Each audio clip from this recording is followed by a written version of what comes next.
Good morning students.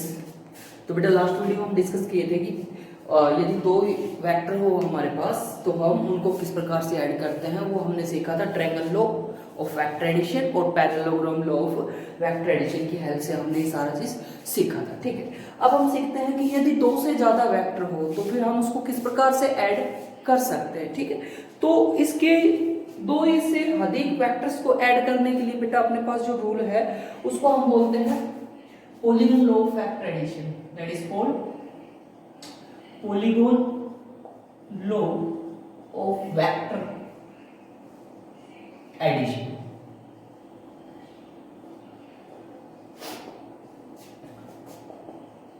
polygon law of factor addition क्या कहता है भैया कि यदि किसी पॉइंट के ऊपर, मैं लिखवा देता हूं एक बार स्टेटमेंट कि उसको अच्छे से क्लियर कर लेंगे। If large number of if more than 2 vectors are acting at a point, then they can be represented by the sides of parallelogram, side of a polygon, and by taking in same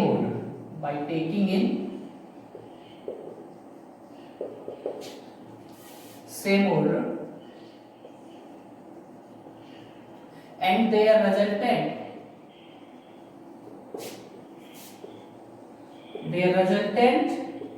can be given by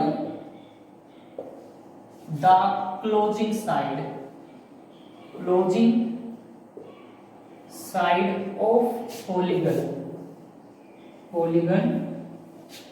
by taking in opposite order। ठीक है, तो students क्या कह रहे हैं कि यदि किसी पॉइंट के ऊपर इस प्रकार से एक से ज्यादा वेक्टर काम कर रहे हो, let this is A vector and this is B vector, और कितना एंगल बना रहा है थीटा, और ये क्या है सी वेक्टर है। ठीक है, एक से ज्यादा हो गए, ये थीटा 1 एंगल बना रहा है, मान लो ये थीटा 2 एंगल बना रहा है।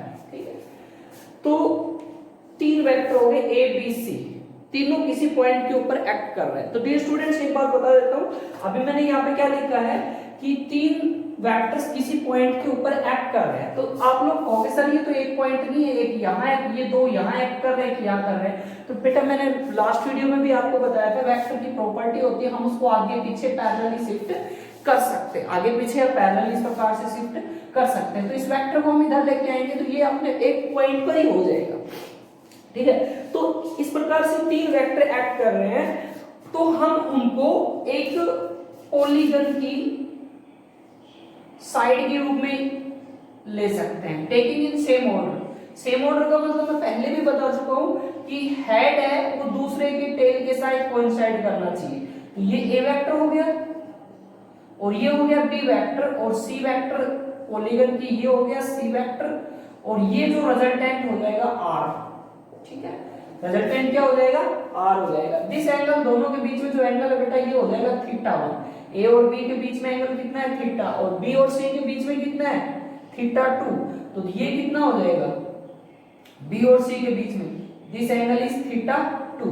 ठीक है, बी और सी के बीच में हो गया थीटा 2 एंगल। ठीक है, ये एंगल हम पता लगा सकते हैं।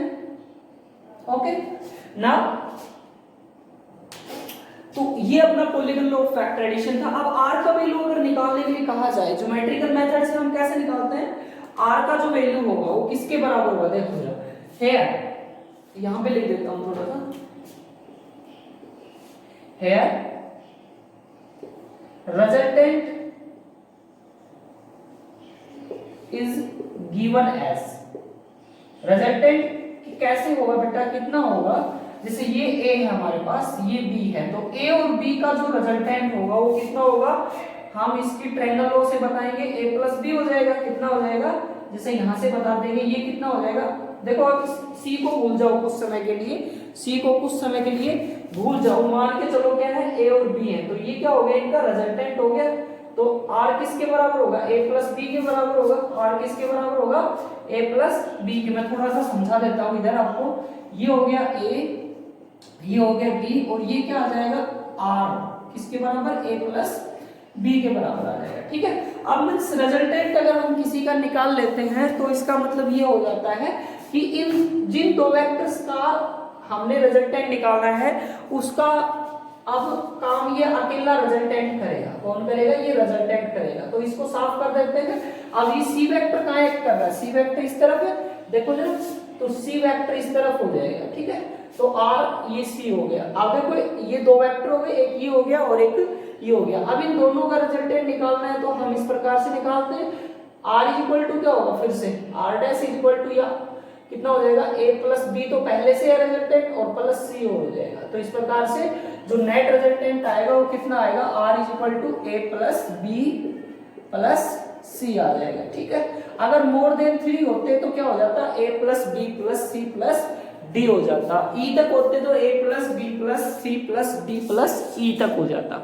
तो इस प्रकार से हम क्या निकाल सकते हैं, polygon law of vector addition से मोर देन 2 वेक्टर्स का रिजल्टेंट हम फाइंड आउट कर सकते हैं। और ये मेथड है बेटा ज्योमेट्रिकल मेथड। इसको चाहे तो यहाँ पे लिख सकते हो ज्योमेट्रिकल मेथड, यहाँ पे लिख लो by geometrical method, geometrical method. ठीक है, एनालिटिकल मेथड भी है, मैथमेटिक्स की हेल्प से हम इसको निकाल सकते हैं, बट अपने को इतना इसका कुछ यूज करना नहीं है, तो इसके ऊपर ज्यादा टाइम वेस्ट करने में कोई फायदा भी नहीं है। तो इसलिए बस आप याद रखो कि R इज इक्वल टू क्या है, A plus B plus C हो जाएगा, polygon law of vector addition. तो ये बेटा हमने पढ़े है कि एडिशन को नियम, वेक्टर्स को किस प्रकार से ऐड करते हैं। ठीक है, ओके, अब हम सीखते हैं कि यदि वेक्टर्स की एडिशन या सब्ट्रैक्शन करनी हो, वेक्टर्स की क्या करनी हो, एडिशन या सब्ट्रैक्शन करनी हो, अगर वो किस में दी हो, रेक्टेंगुलर कंपोनेंट्स में दी होंगे। रेक्टेंगुलर कंपोनेंट्स में बता चुका हूं आप लोगों को। ठीक है, क्या होते हैं, ठीक है, तो देखते हैं एक बार। अपना अगला जो टॉपिक है वो क्या है, एडिशन और subtraction of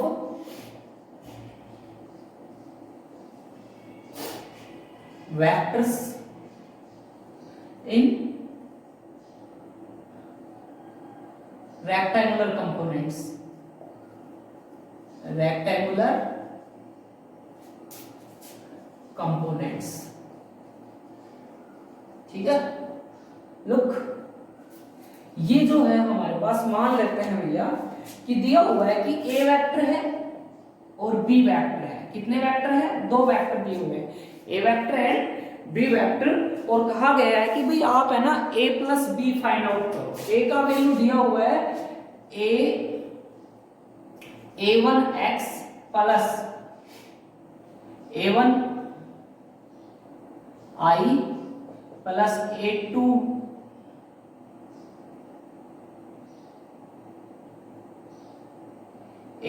j plus a3, या एक्स वाई की टर्म में ले लो, इसको अच्छे से हो जाएगा। ठीक है, एक्स वाई की टर्म में ले लो। ठीक है, तो आप इसको ले सकते हो x1i plus x2 j plus x3, इसको y की टर्म में ले लो। ठीक है, yj, और ये हो जाएगा zk। ठीक है, x1 y1 z1, और ये हो जाएगा x2i प्लस y2j और z2k।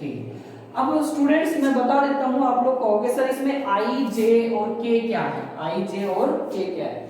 तो बेटा i, j और k हैं, ये यूनिट वेक्टर्स हैं।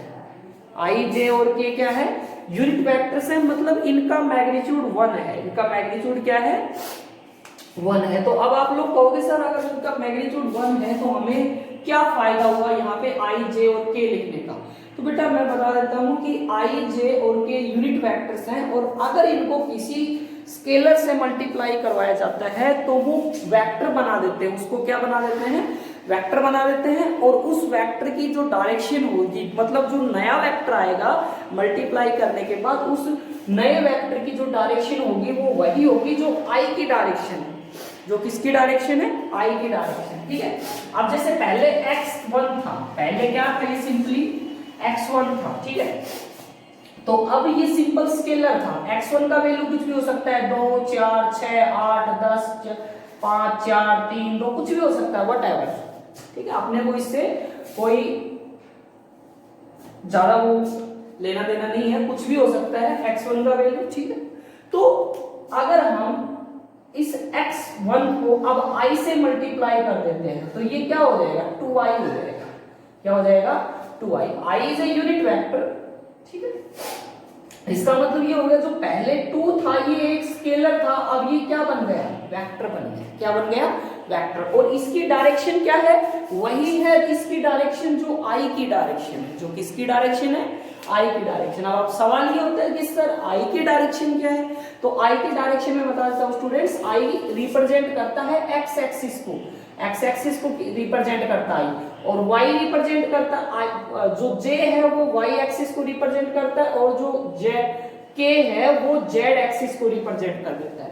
तो i का मतलब क्या है कि i का मतलब है कि जो a वेक्टर है उसका x डायरेक्शन में जो मैग्नीट्यूड है वो x1 है, y जो a वेक्टर है उसका y डायरेक्शन में जो मैग्नीट्यूड है वो y1 है, a वेक्टर है उसका z डायरेक्शन में जो मैग्नीट्यूड है वो z1 है। सिमिलरली यहाँ पे भी हमने क्या किया हुआ, i j और k लिखा हुआ है। इसका मतलब तो आप लोगों को पता है कि b वेक्टर का मैग्नीट्यूड x डायरेक्शन में x2 है, y डायरेक्शन में y2 है और z डायरेक्शन में z2 है। ठीक है, तो देखो इसको अगर हम, ये वेक्टर है ना, ये वेक्टर एक्चुअली क्या है ये मैं बता देता हूं थोड़ा सा। ये वेक्टर जैसे b का पोजीशन वेक्टर कितना होगा यहाँ पे, x2 y2 और z2, ये पोजीशन वेक्टर है। ठीक है, मतलब यहाँ पे कोई पॉइंट है और वो क्या है, x2 y2 और z2 है। ठीक है, ये है। ओके, अब इस पोजीशन, ये जो पोजीशन वेक्टर दिया हुआ है, मतलब ये जो कोऑर्डिनेट्स दिए हुए हैं, इस कोऑर्डिनेट्स को हमने वेक्टर की टर्म में लिख लिया। किसकी टर्म में लिख लिया? वेक्टर की टर्म में लिख लिया। तो बेटा ये i j और k इस प्रकार से हमारी हेल्प करते हैं। आई होप आप लोगों को ये चीज क्लियर हो गई होगी। ठीक है, तो आगे चलते हैं, हम सबट्रैक्शन और वेक्टर्स की बात कर रहे थे। ठीक है, तो यहाँ पे हमें क्या करना है, दो वेक्टर्स का एडिशन करना है, दिया हुआ है a plus B, find a plus B. क्या फाइंड आउट करना है? a plus B find out करना है, a प्लस बी। बड़ा ही सिंपल सा है। ठीक है, क्या करेंगे, लुक, a प्लस बी किसके बराबर होगा, देखो x1, ये क्या है, x1 है, x1 i plus y1 j plus z1 k, हो गया। ठीक है, अच्छा यूनिट वेक्टर के ऊपर कैप जरूर लगाना, अदरवाइज गलत हो जाएगा, वो यूनिट वेक्टर नहीं रहेगा, ये कैप। तो x1 हमने पहला a वेक्टर लिख लिया, एज इट इज क्या कर ले, प्लस b वेक्टर लिख ले, x2 i plus y2 j plus z2 k। Okay, now i j और k वाले जो हैं वो एक साथ लेके जाएंगे, तो ये क्या हो जाएगा, x1 माइनस x2 और i हो जाएगा, प्लस की बात कर रहे हैं, प्लस x1 प्लस x2, और y1 प्लस y2 j हो जाएगा, और z1 प्लस z2 ये क्या हो जाएगा, k हो जाएगा। तो इस प्रकार से ये अपने पास क्या आ जाएगा, a प्लस b आ जाएगा। इस प्रकार से दो वेक्टर्स को हम क्या कर सकते हैं, ऐड कर सकते हैं, यदि वो रेक्टेंगुलर कंपोनेंट्स की टर्म में दिए हुए हो। किसकी टर्म में दिए हुए हो, रेक्टेंगुलर इस प्रकार से हो। एग्जांपल करवा देता हूं, एक एग्जांपल दिया हुआ है, late 2i plus 3j plus 4k, और ये a वेक्टर है और b वेक्टर दिया हुआ है i plus j plus 3k। Okay, लो, तो find a plus b। a plus B किसके बराबर होगा, बिल्कुल ही आसान सा है, क्या करना है, देखो i वाले ऐड कर दो, j वाले और k वाले। अब देखो तो 2 प्लस 1 कितना हो जाएगा, ये हो जाएगा 2 प्लस 1, ठीक है 3 हो जाएगा, 2 प्लस 1 कितना हो जाएगा, 3i प्लस सिमिलरली यहाँ इसके आगे कुछ नहीं है, इसके आगे भी कुछ नहीं था तो हमने 1 लिया था, इसके आगे कुछ नहीं है तो 1 लेंगे, प्लस 4j, और ये देखो कितना है 3 + 4 कितना हो जाएगा 7k। तो ये आ गया स्टूडेंट्स अपने पास a + b नया वेक्टर, ठीक है। और याद रखना 2 वेक्टर्स की एडिशन है वो भी क्या होती है, एक वेक्टर ही होती है। क्या होती है, वेक्टर ही होती है। ओके, आई होप आप लोगों को ये कंसेप्ट क्लियर हो गया होगा, ठीक है। अगर हम सब्ट्रैक्शन की बात करते हैं, सिमिलरली किसकी बात करें, सब्ट्रैक्शन की, किसकी बात करते हैं, सब्ट्रैक्शन की, तो इसी में देख लो सिमिलरली, यहां पे देखो जरा सिमिलरली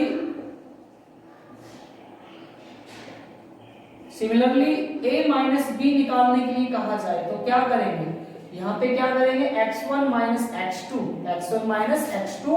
i, और ये हो जाएगा y1 माइनस y2, और ये हो जाएगा j, और ये हो जाएगा z1 माइनस z2, और ये क्या हो जाएगा k हो जाएगा, ठीक है। तो ये हो गया स्टूडेंट्स a माइनस b, अपने पास x1 माइनस x2, मतलब दोनों की जो i, j और k की टर्म्स हैं उनको सब्ट्रैक्ट कर लेंगे। यहाँ पे अगर a माइनस b निकालना हो इसी वेक्टर में तो क्या हो जाएगा, देखो बहुत ही आसान है, 2 इधर क्या है 1 है तो 2 माइनस 1 कितना बचेगा, 1 बचेगा, मीन्स i हो जाएगा, प्लस 3 माइनस 1 कितना आएगा, देखो यहाँ पे 3 है यहाँ पे 1 है, 3 है 1 है तो कितना बचेगा 2j बचेगा, कितना बचेगा 2j, यहाँ कितना है 4 है यहाँ पे 3 है तो प्लस k बचेगा, ठीक है। इस प्रकार से हम 2 वेक्टर्स की क्या कर सकते हैं, सब्ट्रैक्शन कर सकते हैं, क्या कर सकते हैं, सब्ट्रैक्शन करते हैं। तो स्टूडेंट्स ये रेक्टेंगुलर फॉर्म में हमारे पास एडिशन और सब्ट्रैक्शन करने का मेथड है, ठीक है। ओके, आई होप आप लोगों को ये क्लियर हो गया होगा। फिर भी कोई प्रॉब्लम है तो मुझे बता दें, I will make it again understand you, ठीक है। नाउ अगर अब हम स्टूडेंट्स आगे बात करते हैं इनकी प्रॉपर्टीज के बारे में, किसके बारे में, इनकी प्रॉपर्टीज के बारे में बात करते हैं। वेक्टर की हमने जो वेक्टर एडिशन और सब्ट्रैक्शन की कुछ एक प्रॉपर्टी है, इनको अलग अलग भी लिख सकते हो और आप चाहे इनको एक साथ भी पढ़ सकते हो। मैं आप लोगों को एक साथ कंपेयर करके लिखवा रहा हूं ताकि आप लोगों को अच्छे से ये क्लियर हो जाए और इसमें कोई प्रॉब्लम ना आए, ठीक है। प्रॉपर्टीज देख लेते हैं, properties of addition and subtraction of vectors, ठीक है, ऐसे कर लेते हैं। ओके, तो बेटा एक बार इनको हम कैसे पढ़ेंगे, हम इसको पढ़ेंगे कंपेयर मेथड से, ताकि आप लोगों को याद करने में आसानी रहे और ज्यादा लंबे टाइम तक याद हो जाए, ठीक है। जैसे पहला जो है पहला प्रॉपर्टी है यहां पे कर लेते हैं एडिशन की, इसकी बात करते हैं एडिशन की, ठीक है। इधर बात कर लेते हैं सब्ट्रैक्शन की, ठीक है, एडिशन की, और एक तरफ हमने बात किया सब्ट्रैक्शन का, ठीक है। तो पहला प्रॉपर्टी है एडिशन और सब्ट्रैक्शन का, जो इसकी जो पहली प्रॉपर्टी एडिशन की, same types of vectors can be added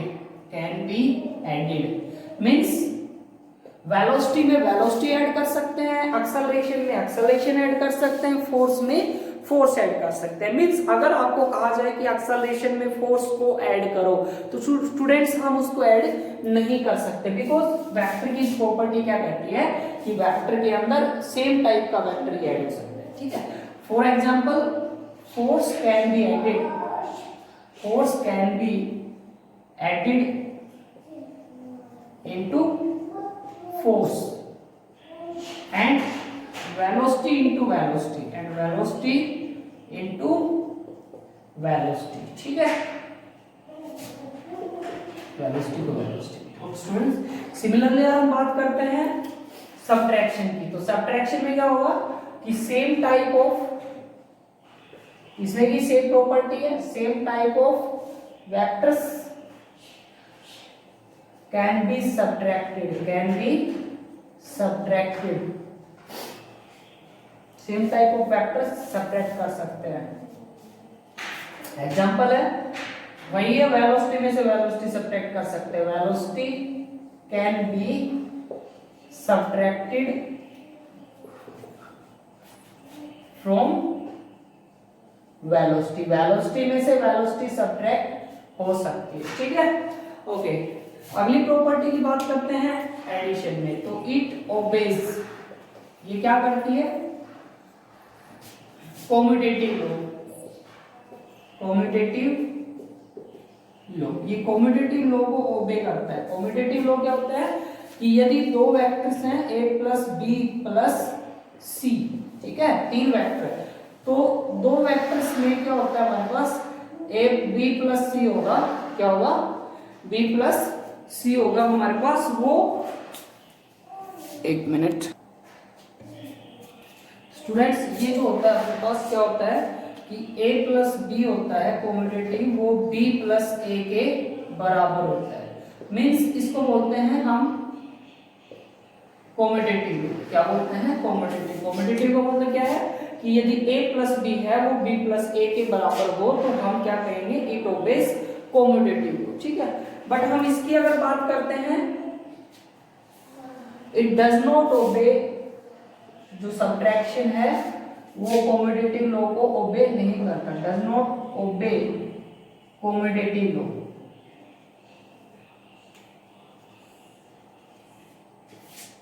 means a plus B है, a माइनस बी है not equal to b minus a, ठीक है, ये इसकी दूसरी प्रॉपर्टी है। तीसरी प्रॉपर्टी की बात करते हैं।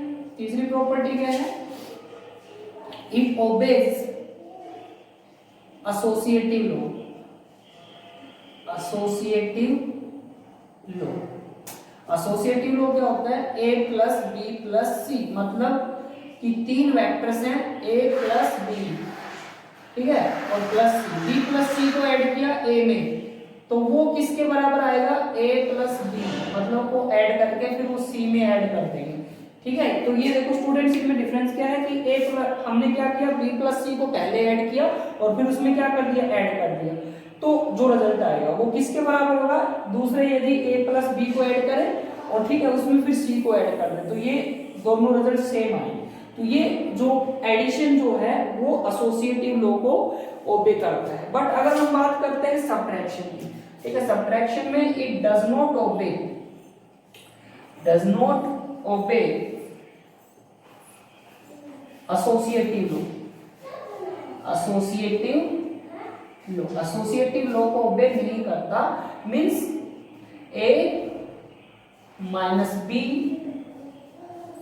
ठीक है, a minus B minus C not equal to, इसके बराबर नहीं होता है, a minus B minus C, ठीक है, तो ये आपस में बराबर नहीं होते। तो स्टूडेंट्स ये अपने को याद रखनी है, इसकी तीन प्रॉपर्टी है। आपको ये चाहे तो डिफरेंस में भी याद रख सकते हो, मैंने आपको दोनों तरीके से करवा दिया, ठीक है। ये प्रॉपर्टीज है एक्चुअल में तो इनकी, कि सबसे इंपॉर्टेंट तो यही है कि भाई जो हमारे पास एडिशन है वो कॉम्यूटेटिव लॉ को ओबे करता है, और जो सब्ट्रैक्शन वो कॉम्यूटेटिव लॉ को ओबे नहीं करता, और एडिशन है वो हमारे पास एसोसिएटिव लॉ को ओबे करता है, और सब्ट्रैक्शन है वो एसोसिएटिव लॉ को ओबे नहीं करता। तो आई होप आप लोगों को स्टूडेंट्स आज जो हमने सीखा है उसको अच्छे से समझ में आया होगा, ठीक है। Now it's sufficient for today, thank you, have a nice day.